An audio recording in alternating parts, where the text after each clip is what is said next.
Hi there, welcome to a very special edition of Elephants in the Boardroom podcast. My name is Graeme Codrington. And I'm Dean van Leeuwen.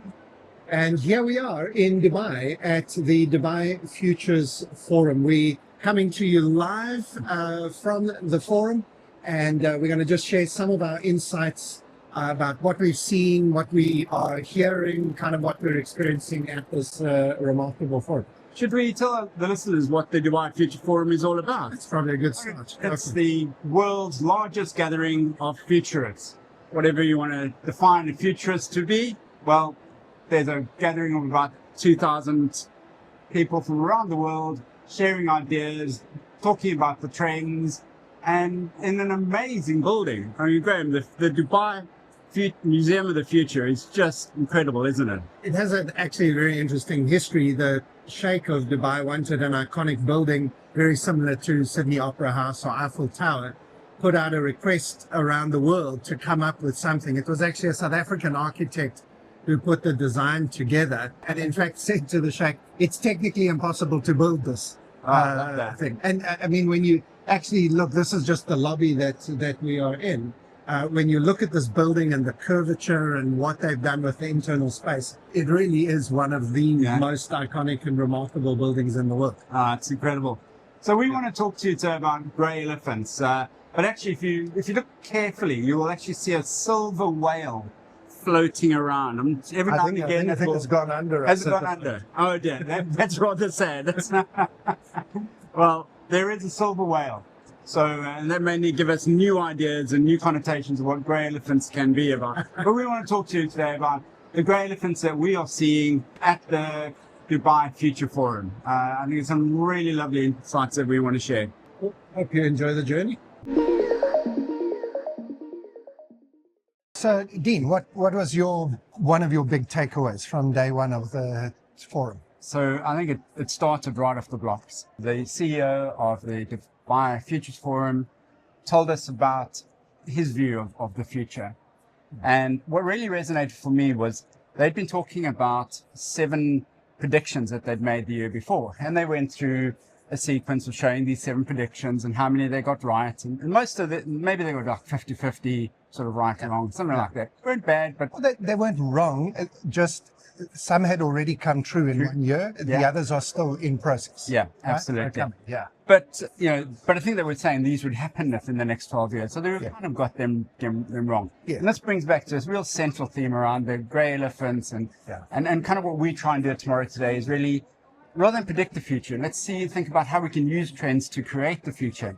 And then he said, we have identified 3 deep shifts. I love that word, deep shifts. Yeah. This, what do we see that's really starting to move? And he came up with 3 of them, and I wanted to talk to you about them. So focus is the new currency. That was the first one. The second one is everyone and no one is an expert. Mm-hmm. And the third one, AI is changing what a best friend means. I thought those were profound. That last one scared me the most, I'll be honest. But let's talk about them each in turn. So focus is the new currency. Yeah. I think that's so important, right? We're in a world now where probably half the people who are going to watch this or listen to this podcast have already switched off. No, I mean, we know this. Yeah. They're given 42 seconds is the average length of time people will watch a YouTube video. 18 seconds is what you're supposed to do to grab a hook. Yeah. We've got to be able to grab people's attention, but I think we've also got to realize you can't live in a world, have relationships, build expertise in sound bites. Yeah. And so this ability to be able to focus and the ability to be able to choose what to focus on becomes almost a superpower. Absolutely. I think it will become a competitive advantage. Yeah. And there was one sort of data point that the CEO provided, the talker provided, and that was, he said, I think it was about a decade ago, the average focus or attention span of the human was measured at around about just short of 3 minutes. Mm-hmm. Today it's 47 seconds. And that's frightening. And if you think about AI, I think AI is having a contribution to that. Answers are coming so quickly and so easily. So we're just not paying attention. The sign bites, the social media. But I think here's the thing, here's the crux behind this. if you are spending more time focusing on the big issues, the big challenges, and you're deeply thinking about them, everyone else is that just glossing over. Yeah. You're getting these quick sound bites, you're going to have the advantage. So I think it's imperative for leaders, teams, organizations to build focus as a strategic imperative in their business. Yeah. Which leads, and it did flow nicely to his second point, that we no longer have the luxury, the ability to say, I don't know. Yeah. Full stop. You can say, I don't know yet. Yeah. Because anybody, give me a second. Yeah, give me a second. Right, here we go. I'll Google that. I'll Gen AI that. Now, that doesn't actually turn you into an expert. It was interesting what he was saying, is that at the moment there is almost a simulation of expertise. One of my favorite lines of all is from 100 years ago, and it's Mark Twain, who was apparently known to be a very foul-mouthed person. And one day he was having a whole lot of friends over, and his wife was always embarrassed by how much he swore. And she decided to teach him a lesson.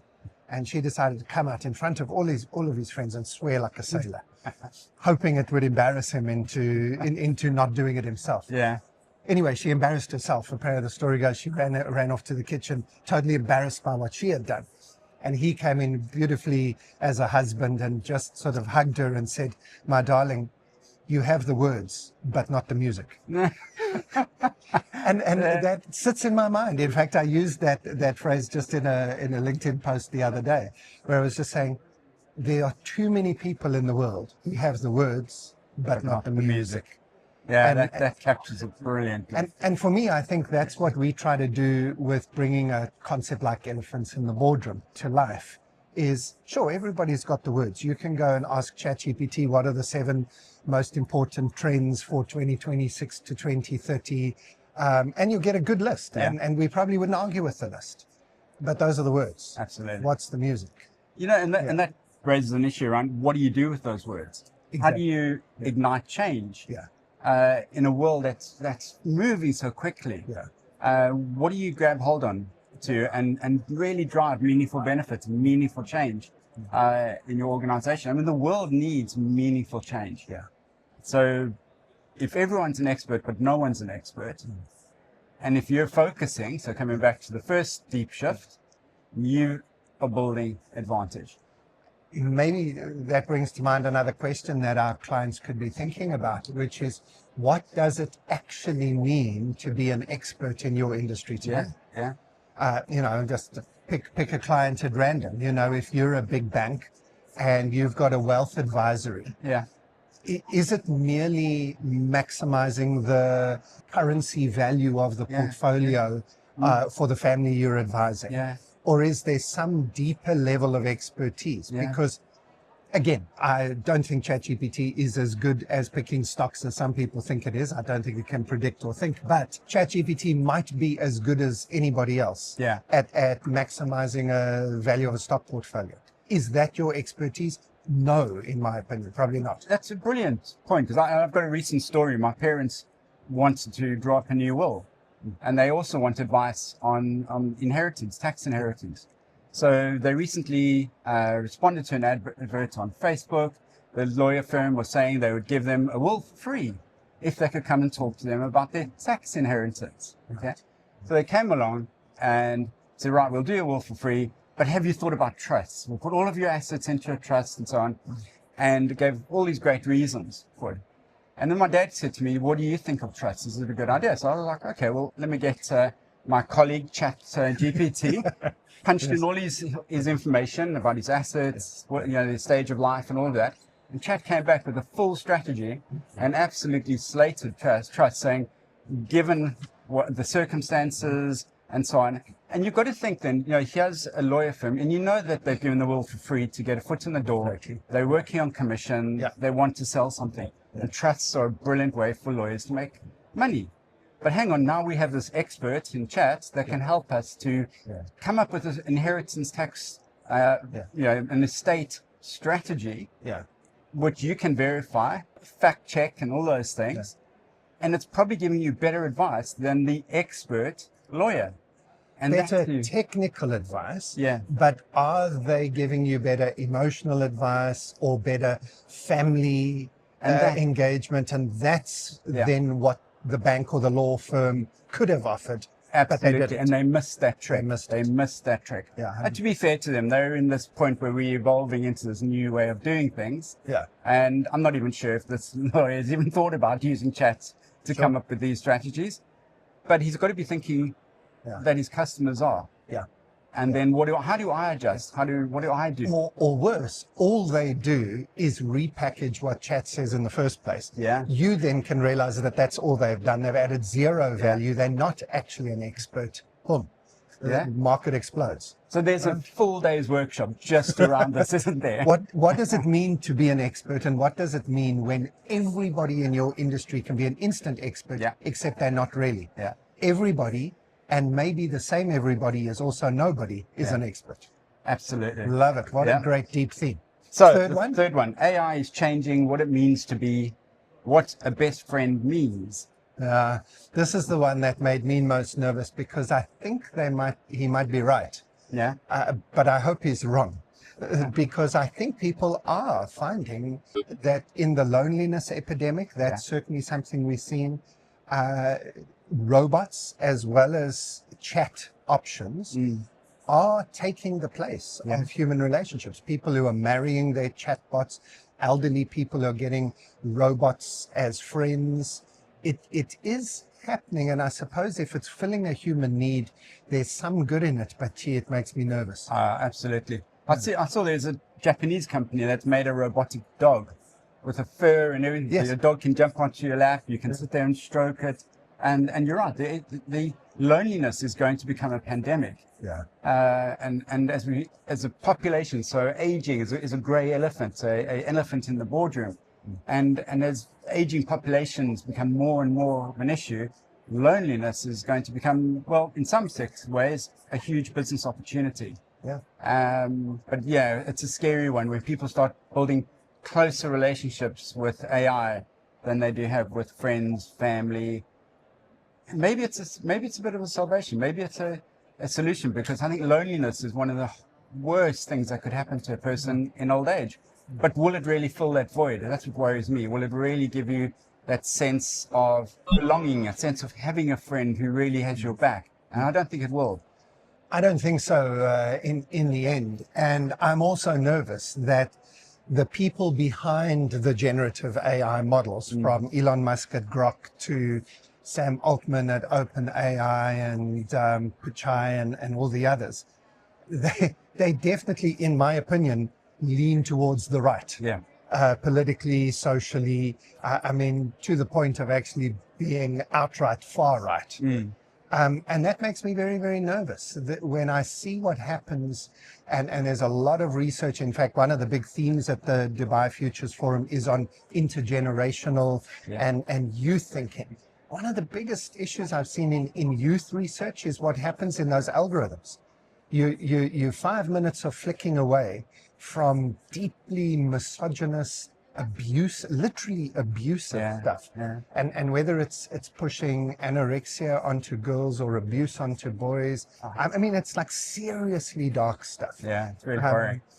This is maybe not the podcast to have the debate, but you and I had an interesting conversation over dinner around whether we should even be banning social media for young people. Denmark's just done that. Denmark's done it. Australia's thinking about it. Yeah. You know, so I think there are responses to this. Is my best friend an AI? and I don't think we know.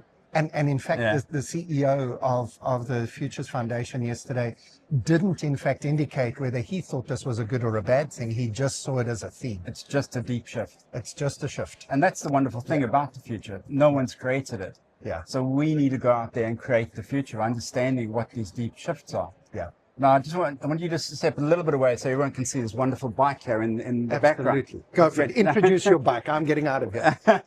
So this bike here is the first e-bike that is rimless. I mean, it's a phenomenal piece of technology. The actual motors are in the wheel. Let's have a look at it.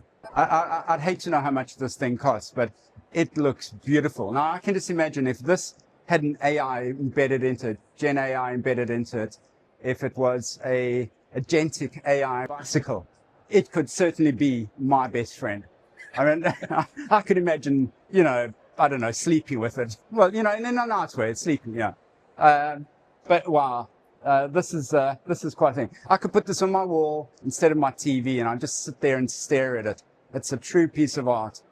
Anyway, most people like the Audi behind you, Graeme, but Dean, for the bike nerd in me, Dean is a bike man. I think we know for the that. bike nerd in me, it's this piece of wonderful futurist. Feast your eyes, bike fans. Feast your eyes. For our first episode in January 2026, we're inviting you, our listeners to the Elephants in the Boardroom podcast, to submit your suggestions for what you think the big themes of 2026 are going to be. We've heard from the Dubai Futures Foundation 3 of their big themes. They're a little bit philosophical, I suppose, but what do you think is going to happen in 2026? That's going to be our January episode, and you can submit. We will put a link in the show notes, and you can submit your ideas to our team. We'll choose the best ones, we'll give you credit, and we will come to you in the new year with our list of themes and, well, never predictions, but ideas of what 2026 might bring. So, Graeme, what's stood out for you at this Dubai Futures Forum? What's really resonated? To be honest with you, Dean, I've been to a number of these, and I've actually felt that the content this year was a little bit weak, I'll be honest. But the standout session for me, actually just come from it, was a session called Existential Hope. Right. Run by an organization with that name. Actually, you can look them up. But there were 3 panelists, and they were talking about what hope means. And I really loved, the one was a science fiction author, and he was talking about hope being our ability to imagine something better and not get stuck in our thinking about what's possible. We see this all the time with our clients, so that resonated. The second guy talked about hope being something that draws us together, that allows us to think together about possibilities and not look at our petty differences, but sort of get beyond it to a bigger picture. Right. And then the third one, which really links into what we do at Tomorrow Today, was thinking about hope as the ability to get people together to actually create the future. Yes. And I thought that was really powerful, that we often try and spend our time predicting. And this is what we tell people not to do with the elephants in the boardroom, is don't try and predict. Almost everything you need to know about the future is already here. But what we need to do is we need to say which part of the future we want can we actually build. So this idea of as futurists, our goal is to both find and create hope. I love that. That is wonderful. And I think there's so much doom and gloom at the moment. There's so much uncertainty. We talk about a banny world, a world that is brittle, breaking. It's leading to anxiety and anxious people. And there's non-linear change and incomprehensible change. And it's frightening. So to think about foresight and futurist studies it's giving hope and thinking about, yes, there are these grey elephants. They're big, they're scary. But the joke about how do you eat an elephant? It's one bite at a time. Exactly. And you can create incredible hope. I think we need to have radical ambitions about what we're doing, because when you have a radical ambition, when you have a very clear end game, you can inspire people, you can create that hope. And that's when you begin to ignite change. It's wonderful. And we can see this time and again, great leaders through hope, through a radical ambition, have changed the world. And I think that's where we're at the moment. I love this, that this has really resonated for you. Another session yesterday, which I suppose is on a similar theme, is another one-word thing, a big word, and that was wonder. Sense of wonder. Not wondering, but a sense of just amazement at the world. And this was a National Geographic photographer who has actually invented super slow-mo ways of filming, and he's looked at hummingbirds and jellyfish and the inside of chickens' eggs, and he's taken these super slow-mo videos, and he's then created photography that you can put in the hands of children all around the world. Brilliant. To get them to have a sense of wonder at the real world around them. First of all, he didn't mention this, but for me, I am absolutely, I would say, viscerally disgusted by AI images, AI slop images, where you can put in let's get a picture of a polar bear, and out comes this stylized stuff, and it's called the uncanny valley, and I definitely have a big problem with it. He wants to get children to really connect with the real world, photographing it, taking slow-mo videos, and get that sense of wonder, but then also learn from biomimicry. And learn from nature. Brilliant. Absolutely brilliant. And so that was just two very, hope and wonder. And maybe that is at the heart of what we do as futurists, is to help people to not just be stuck with what they believe is possible in the current environment. Totally true. But maybe hope and wonder it should be a tagline at Tomorrow Today, because I think it's part of what we do. Let's commit to this, Graeme. For next year, hope and wonder needs to be a key theme for Elephants in the Boardroom podcast, but the Tomorrow Today group as a broader theme for us. As I think, I'm tired of people moaning on social media. I'm sick of whether it's Trump or Bill Gates or Shell or whoever it is, there's so much pot shots being taken left, right, and center. Stop it. Hope, wonder, go out there and make a difference. We can all make a difference. And I think that's the crux of the elephants in the boardroom. We know they're here, they're sitting here, they're big, they're scary. We hope someone else will do something about them. They don't. It starts to stampede. Hope and wonder can give us the motivation to actually go out there and make a difference. I love that. It's the next step up from an opportunity or growth mindset. It's not just looking for the simplistic opportunity, but it's looking for the biggest possible good version of the future that we can. So I want to do a punt for our sponsor, Achilles, because I think Achilles looks at risk management. They look at supply chains, and for the listeners who are a part of the Achilles ecosystem, I want you to think about hope and wonder for the next 12 months. How can we make your supply chains better than they are today? How can you use AI and so on, not just to automate, not just to cut costs, but to make it a better world? I think that would be a great thing to thinking about over the next year. And so one of the reasons why I think we chose this spot to do this video is because of this wonderful space station in the back. And I think one of the key conversations that we've been hearing over the last 2 days is about space and even life on another planet. And this, I think, if we talk about sharp transformation, so we're living, the grey elephants are converging, they're colliding. Every 100 years or so, we go through a period of sharp transformation. And could you imagine anything bigger than suddenly discovering that there is life on another planet? I mean, that will blow people's minds, won't it? The one example that the speaker gave this morning was about how it's on the same level as humans discovering that the world's not flat, or that we're not the center of the universe. That's how big the transformation, just finding a signature of life on another planet would be. What are your thoughts around that? I found those sessions fascinating. I agree. And then the fact that he was saying to us that it's very likely that it will be life, but not as we know it.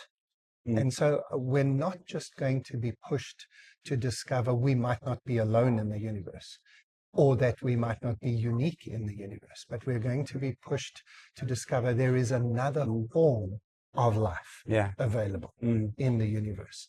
And as he said, when you look up into the night sky after that happens, you'll never be able to see it the same. It will be an animated sky now, realizing that there's something else out there. And there's a whole vocabulary we don't know about. I mean, would we call it conscious? Would there be another word to describe it? Could we connect with it? What would we learn? What could we teach? It really is one of those sort of thought experiments. But then you meet a guy who says within the next 5 years, it's not a thought experiment, it's real. Well, isn't that the truth? Because NASA is set to go to the moon next year. Right. So in July this year, I went to Houston to the NASA Center, and there's a big thing about the fact that the people who will live in Mars are already at school today. Yeah. So kids at school today, your future could be on Mars. And today, one of the speakers I met, and she is a space architect. She's designing how we will live in space and live on other planets. And the quirky thing that she mentioned was that in space, you can't eat a sandwich because the breadcrumbs get into the air ducts. So you can't eat bread, which I'm a big lover of bread, so I'm not going to space. But that cuts me out of that. But anyway, again, talking about a sharp transformation, it's highly probable that within the next 5 to 10 years, humans will become an extraplanetary species. And what does that mean for your business?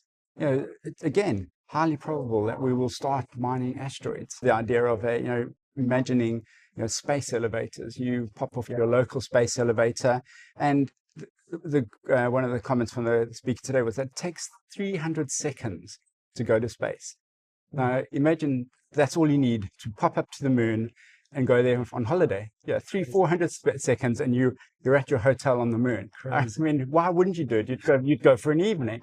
Darling, let's pop up for dinner at the moon. It's just like so. And I think we find it hard to imagine these futures, but we are at that point of a radical transformation, and things that are incomprehensible, we have to start imagining. And that comes back to your idea of hope and wonderment. So we hope that you have enjoyed your time with us in 2025. This is our last Elephants in the Boardroom podcast for the year. We've, as you can hear, had a really great 2 days at the Museum of the Future in Dubai at the Futures Forum. And we hope that you've just enjoyed our essentially unfiltered, off-the-cuff insights from the last 2 days. We'll do a little bit of work of consolidating that, sort of getting it out to our community. Make sure that you like and subscribe and follow our newsletter as well, so that you can get our filtered insights as we kind of process everything that we've learned. But Dean, last word from you for 2025 for our listeners. It's been a crazy year, and I think I'm really looking forward to 2026. I think we're going to start to see formulation of what this future is going to look like. So I'm really excited about 2026. I think we'll start to see the foundations appearing. It's been amazing to spend the last 2 days at the Dubai Future Forum, sort of gazing into the future and thinking about what that might be. But I'm super excited. I have a lot of hope about the future.